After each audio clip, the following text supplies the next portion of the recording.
Hi guys, registration అయితే complete చేసుకొని కాసేపు అయితే రెస్ట్ తీసుకున్నాము. ఆ తర్వాత పక్కనే ఉన్న కనకదుర్గ అమ్మవారి టెంపుల్కి అయితే వచ్చేసాము. ఇంక ఈ టెంపుల్కి వచ్చాక చాలా అంటే చాలా పీస్ఫుల్గా ఉన్నింది. ఇంక ఇక్కడ కనిపిస్తున్నారు కదా, వాళ్ళే మా అక్క వాళ్ళ ఫ్రెండ్స్. ఇంకా దర్శనంకి అయితే స్టార్ట్ అయిపోయాం. లిఫ్ట్ అన్నారు, లిఫ్ట్లో అయితే చాలా జాలీగా వెళ్ళొచ్చు అనుకొని వచ్చాను. లాస్ట్కి నా దగ్గర అయితే 6 floors అయితే ఎక్కించారు దర్శనం కోసం.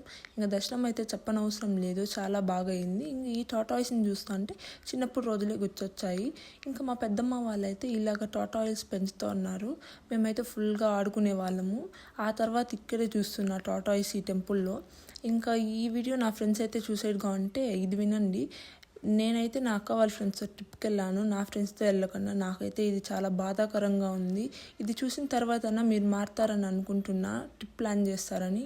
ఇక్కడైతే గోమాతను అయితే ప్రేయర్ చేసుకొని ఇంకా లడ్డు కౌంటర్స్ దగ్గర వెళ్ళి లడ్డు పులిహోర అయితే తీసుకొని ఇంకా అక్కడ దగ్గర నుంచి భవానీ ఐలాండ్స్కి అయితే స్టార్ట్ అయ్యాము. అది నెక్స్ట్ వీడియోలో పెడతాను. ఇంతే గైస్ ఇవాళ వీడియోకి. నెక్స్ట్ వీడియోలో కలుద్దాం. Bye bye.